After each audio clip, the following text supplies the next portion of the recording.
first question will come from RJ Abadia and the bootleg. Hey, Jonathan. The third down numbers for the defense are going in the right direction the last couple weeks. And so I just wanted to know your thoughts on what's leading to that. And I'm going to challenge you to explain it without saying the word execution. Yeah. So I want to say the biggest part of our third down percentage, going in the right direction for us. Ever since the Oregon game, Coach Shaw has really stressed upon us, the defensive, especially getting off the field on third down. Coach Akina, Coach Reynolds, Coach Anderson have really done a great job, and Coach Sanders have done a great job of really, emphasizing how important third downs are in situational football. There's certain times in a game where, you need to get off the field. You need to give the offense the ball back. So I think that, the whole coaching staff in general has just stressed it, upon us that, we do, I don't want to say execute, but we do need to, do our job to the best of our abilities and, get off the field on third down. And then I'm kind of curious because one of the things that we've seen a lot over the last couple of weeks is the cornerbacks and the DBs finishing run plays. You guys all definitely seem willing to stick your noses in and do that. I'm just curious, how much pride and competitiveness do you guys have as a DB group to be that physical? And how much is your scheme set up for you guys to have to do that regularly? Yeah, so, me especially playing nickel and kind of being a little bit more closer to the line of scrimmage, I pride myself on, being able to cover, the fastest guys and, also being able to come up, and set a edge against an offensive tackle. So I think that, even getting recruited to come here, Coach Akina and his background and his pedigree, of having physical defensive backs each year, I knew that, whatever, DB that is here or got recruited by him or, is getting coached by him. All of us love being physical. That's a part of our game. So I think that our unit definitely prides ourselves on, being more physical than the receivers when you're one-on-one matchup, and, do it as physical as possible.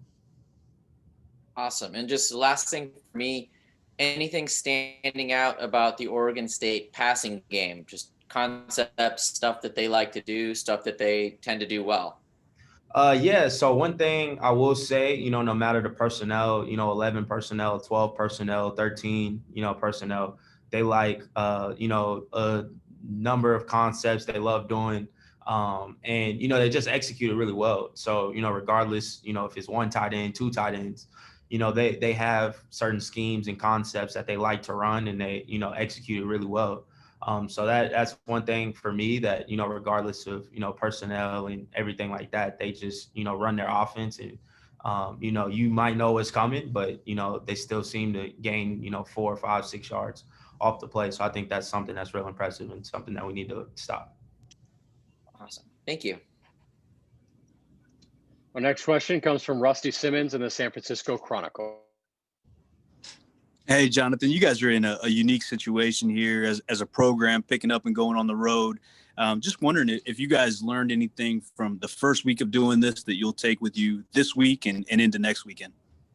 Yeah, so I want to say Simi's tweet, summed it up pretty well with him telling us how, we got kicked out of, a parking garage and, had to be in a park, doing a walkthrough. So I think that one thing that we all will take is that, we got to adapt to the situation that we have. So, whether that's we walk through on a field, a parking lot, a park, hotel lobby, anything, we just got to be able to adapt to the situation that we have.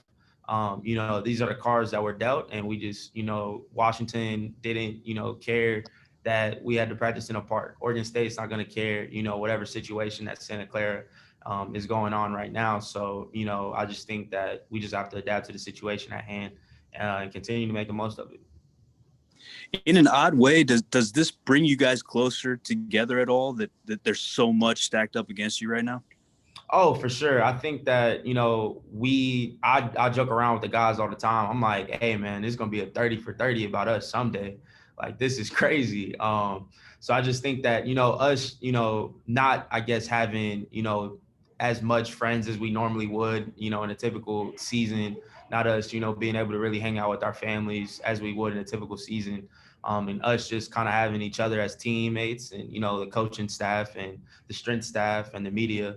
I think that this is just bringing all of us together. All of us, was on the charter buses for 4 hours, to come here. And I just think that, just the conversations you have each and every day just continue to bring you closer together as a team. So, yeah. That was the last thing I was going to ask you about. Is I've heard about the long bus rides and hours in the hotel where you can't go out. How are you finding time, or what are you doing to find ways to pass that time? So outside of, obviously watching film and doing everything, I enjoy playing video games, but the Wi-Fi hasn't been as great for me to actually play video games. So one thing I have been doing, my dad is a huge Star Wars fan, so I've been watching The Mandalorian and stuff like that. So I get a chance to stream that on Disney Plus on my computer. So shout out to my dad for, putting me on Star Wars. So, yep. Good stuff. Thanks, Jonathan. Yes, sir. Next question will come from Jacob Rayburn in the Cardinal Sports Report. Hey, Jonathan. Congrats. Thank you. So I want to follow up a bit about something RJ was talking about with the physicality of the defensive backs, and specifically ask about Salim's play. A couple of months ago, this is not the role that people thought he was going to have. And one thing that's been very consistent from him in this season is his tackling ability and his run support. Wondering your eval of his development, his performance, and of that aspect of his game, maybe specifically. Yeah, so for me, I want to say ever since, my first time meeting Salim on the big visit, and also kind of just seeing him from day one of last year in training camp. One thing that always stuck out to me was, he's a very physical guy, in whatever he does, whether that's lifting weights, whether that's, coming up, setting an edge on a tackle, whether that's, in press man coverage. He's just a physical guy. So that's one thing I never, ever worried about with Salim. I knew that he was going to, stick his nose in. He's going to hit a running back, hit an offensive tackle. So that's one thing that I love seeing, from day one to now. One thing to me that's been blowing me away is his maturity. He stepped into a role against Cal, where he was going to start. And he didn't really know that, until, 5 minutes before the game started. But, him just being mature enough and him, carrying out his role and just really playing that to a great level, forcing a fumble. That was an aggressive punch, like I was on the side. I was like, dang, bro, I saw you wind up. Like that was a good hit. But yeah, so that's just one thing from me that I've seen his since, last year, just his maturity and his physicality is the two things that really stick out about his play for me. And we haven't been able to see the freshman Brandon Jones, much of Omari since early on, and of Gilman, whose first name I will not butcher. Alakai. Alakai, thank you. It's been a while since I talked to him, and so it's been a while since he's corrected me. But so we haven't been able to see much of those guys, and none of only a little bit of Omari. What are your thoughts of them in practice, of them since camp?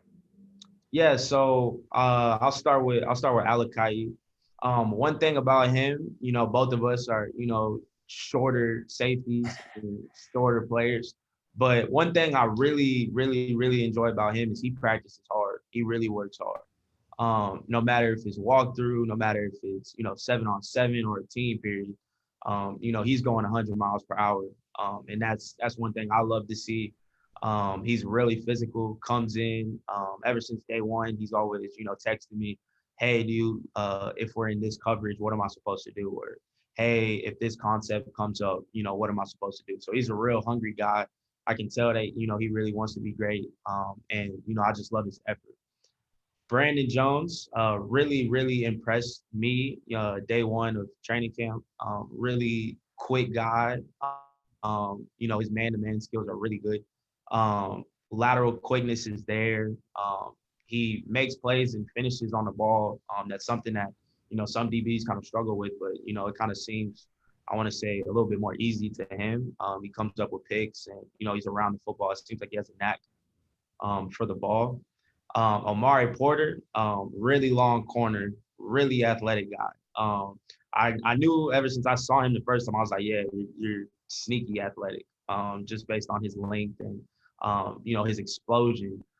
So yeah, I think that those three guys, I think the secondary for the future is going to be in great hands. I like all of their plays. I like how all of them work in practice and continue to, ask the older guys for help with, concepts and plays and stuff like that. So I think the DB room is going to be good for the future. And my last question, if I may ask a bit of a personal question about you and your family, I know that church is really important for you guys. And if for anyone who knows what your parents do, it's pretty obvious. Wondering, how has Zoom church been for you guys? And has that actually been a bit nice for you? Would you imagine you've now been able to participate in those services even while you're in California? Yeah, so once we started remote church. So as a church, Antioch Christian Church in Irving, Texas, we've actually always had like an online broadcast, just ever since I can remember. So we just actually added more streams to that. So we also have like a church link, and then we also have like Instagram Live, Facebook Live. So my mom was getting creative, asking me, different ways she could broadcast it, going live on YouTube and stuff like that. So it's actually been good for me personally. I have gotten a chance on Sundays to actually tune in on YouTube and actually watch the service live. I call my parents right after. I'll be like, hey, I like point number 3. They're like, oh, you were watching? I'm like, yeah, mom, I was watching. So, it's just been cool being able to actually, still feel like I'm a part of, my church back in Dallas. Wonderful. Thanks so much, Jonathan. Thank you. We'll finish up with a couple questions from Daniel Martinez-Krams in the Stanford Daily. Should be really quick. I heard it was kind of muddy over at the practice when you're at the field. Wondering what kind of shoes you had on. I actually wasn't like Thomas Booker and some other guys trying to walk around in Jordan 1s or walk through. Like, come on now. Like what were they thinking?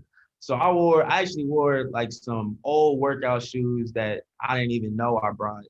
So I wore those, and I wasn't tripping or anything. But I know Thomas Booker was out there barefoot because he didn't want to mess up his Jordan 1. So I was on Jordan or Thomas. I don't know what he was thinking. Thank you. All right. Thanks for your time, Jonathan. I appreciate it. Thank you, Tyler.